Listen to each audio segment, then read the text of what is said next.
బట్టతలతో బాధపడుతున్నారా? ఆధునితనమైన పద్ధతిలో hair transplantation చేయబడును. Face clinic, Hyderabad.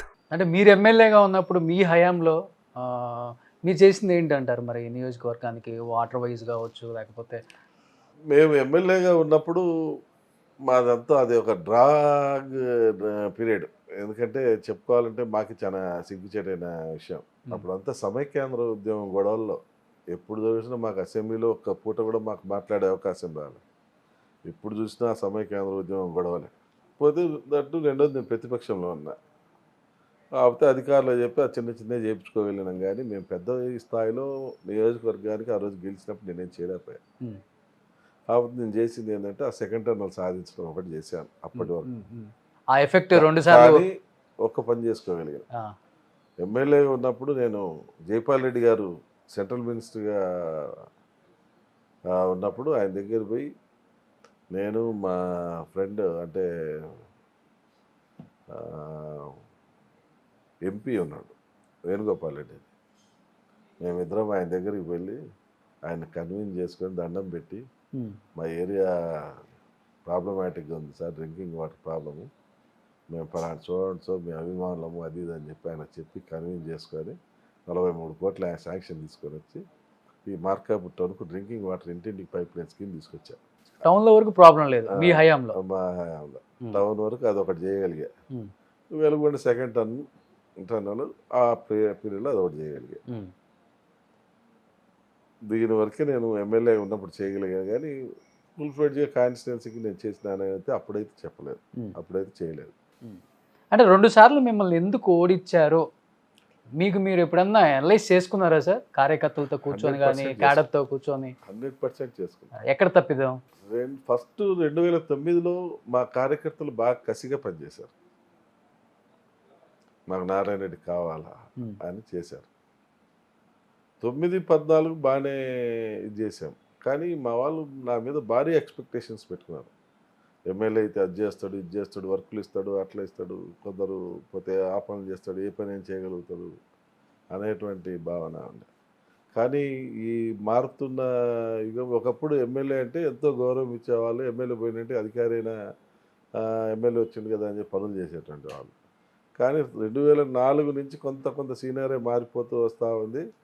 ప్రతిపక్షం వాళ్ళకు పనులు కానివ్వకుండా అధికార పార్టీ వాళ్ళు ఒత్తిళ్ళు చేయటం, అది ఆఫీసర్లను ఒత్తేయటము, ఇటువంటి రూల్స్ అండ్ రెగ్యులేషన్స్ లేదంటే వాళ్ళకు కండిషన్స్ పెట్టడము, వీటి వల్ల నేను ఆ పీరియడ్లో మా క్యాడర్కి నేను ఎక్కువ హెల్ప్ చేయలేకపోయినా. దాంతో డిసప్పాయింట్ అయ్యి 14లో వాళ్ళు చేసే పోరాటంలో పటిమ తగ్గించారు. ఈయన ఏం చేసినాడు మాకు, కానీ ఓట్లేసారు కానీ ఆ ఎఫెక్ట్ నా మీద పడిపోయారు. అదొకటి. రెండోది, అప్పుడు సడన్గా బీజేపీ తోటి మా పార్టీ అలయన్స్ కావటం, ఇక్కడ కొంత బీజేపీ అలయన్స్ అయిందని చెప్పి ముస్లిం మైనారిటీ సంఘాలు కొంత అండర్ కరెంట్గా మనకు బీజేపీ ఎఫెక్ట్ అని చెప్పి నా ఏరియాలో కొంత ఒక 20,000 పాపులేషన్ ఉంటుంది, వాళ్ళ అండర్ కరెంట్ పాస్ చేయడం, ఈ 2 కారణాల వల్ల నేను ఓడిపోయాను. 14-19కి వచ్చేసరికల్లా పనిచేశాను. ఎవరన్నా అవునన్నా కాదన్నా గవర్నమెంట్ ఉంది. ఈ గవర్నమెంట్ ఉన్న 5 సంవత్సరాల్లో ప్రతి కార్యకర్తకు పనిచేసిన, ప్రతి ఊరికి పనిచేసిన 95% కార్యకర్తలకు పనిచేశారు. 19లో ఎందుకు ఓడిపోయారు? 90లో పని చేసి పెట్టి ఎందుకు ఓడిపోయారంటే జగన్ ఒక్క అవకాశం ఒకటి, రెండోది మా కార్యకర్తల నాయకులలో కొంత డిస్ప్యూట్స్ వచ్చాయి. ఓకే, వాళ్ళు డిస్ప్యూట్స్ పెట్టుకున్నారు. అంటే ఈ వర్క్ల కాడనో లేకుంటే అధికారులు సహకరించలేదనో ఇట్లా ఏదో ఒకటి. ఒక ఎస్ఐ మమ్మల్ని తిట్టాడు, గవర్నమెంట్ ఉండి మమ్మల్ని తిట్టాడు అంటే నువ్వు పట్టించుకోలేదు. ఒక ఎంఆర్ఓ మాకు పాస్బుక్ చేయలేదు మేము అడిగింది అంటే నువ్వు గట్టిగా చెప్పలేదు. ఇట్లా పెట్టుకొని కొంత నా మీద, కొంత వాడు ఎక్కువ వర్కులు చేసుకున్నాడు, వీడు ఎక్కువ తక్కువ చేసుకున్నాడు, వాడికి ఎక్కువ ఆదాయం వచ్చేలా చేసిండు, వీడికి ఎక్కువ తక్కువ వచ్చినా చేసినాడు అని ఇట్లా వీళ్ళ వాళ్ళ మధ్యన కొందరు 2-3 కలిసి చేసుకున్న వర్కులలో వాళ్ళకి డిస్ప్యూట్లు రావటం, ఈ కారణాల వల్ల ఎఫెక్ట్ అయితే పడింది. కానీ లాస్ట్ 2 రోజులు కనుక్కున్నారు మా వాళ్ళు, అరే మనం చేయి దాటిపోతున్నాం, మనం అందరం ఫైటింగ్ చేయాలా, గట్టిగా చేయాలని లాస్ట్ 3 రోజులు ఫైట్ చేస్తే ఓటమి అయితే తప్పించలేకపోయినా కానీ కాకపోతే జిల్లాలో తక్కువ మెజార్టీ తోడిపోయినోడి కింద గుర్తింపు వచ్చింది. అంటే రాజకీయాలలో తిమ్మిని బమ్మి చేయొచ్చు, బమ్మిని తిమ్మి చేయొచ్చు. చేయొచ్చు. చూస్తూనే ఉన్నారు, ఇన్ని సంవత్సరాల సీనియర్ మీరు రాజకీయాల్లో. చెప్పాలంటే రాజకీయ గురువు అని కూడా చెప్తుంటారు చాలామంది ఈ ప్రాంతాలలో మిమ్మల్ని. మీరు ఎందుకు మారలేకపోతున్నారు? అదే సిద్ధాంతం, అదే మంచితనం, అదే కట్టుబాట్లు, మాట తప్పకూడదు, ఇచ్చిన మాటలోనే నడవాలి, మనం తప్పుడు మార్గంలో ఎవరిని పోనీయకూడదు, మనము పోకూడదు, అట్లా ఉందే సార్ రాజకీయం ఇప్పుడు. విలువలతో కూడిన రాజకీయం చేయాలనేది ఒక ఆశయం. యాడ్ నుంచి వచ్చింది ఇది? నాన్న నుంచా లేకపోతే ఏదైనా రాజకీయ నాయకుని చూసి ఇన్స్పైర్ అయ్యింట్రా? నాకు అంతో ఇంతో మా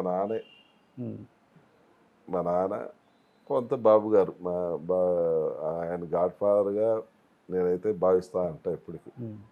ఎందుకంటే ఆయన ఇవన్నీ ఫాలో అవుతారా? ఎవరు? చంద్రబాబు నాయుడు గారు. చంద్రబాబు నాయుడు గారు 100% ఫాలో అవుతాడు నా దృష్టి. ఆయన విలువలకు తక్కువ చేస్తాడని నేనైతే ఇంతవరకు ఐడెంటిఫై చేయలేకపోయాను. నేను ఏ ఇష్యూలో ఐడెంటిఫై చేసుకుని ఆయన 100% పర్ఫెక్ట్గానే చేసుకుంటూ వస్తున్నాడు. కాకపోతే ప్రజలు అర్థం చేసుకునే దాంట్లోనే ఫలితాలు అవుతా ఉంటాయి. ఇప్పుడు 2014-19 ఏ వర్గానికి ఆయన అన్యాయం చేయలేదు, కానీ ఒక్క అవకాశం కింద ఆయన తుడిపేసింది. 1924 చూశారు ప్రజలు, ఇప్పుడు మళ్ళా చంద్రబాబు అంటుంది జనాలు. మళ్ళీ చంద్రబాబుకి అవకాశం ఇవ్వాలా, అలాంటి రాష్ట్రం ఎక్కడికి పోతామో అర్థం కాని పరిస్థితిలో ఉన్నామనేటువంటి స్థాయికి పోయారు ప్రజలందరూ. విలువలతో కూడిన రాజకీయం అనేది చేయాల్సిందే ఎవరేమైనా. సుమన్ టీవీలో మీ పర్సనల్ అండ్ బిజినెస్ ప్రమోషన్స్ కోసం కింది నెంబర్కి కాంటాక్ట్ చేయండి.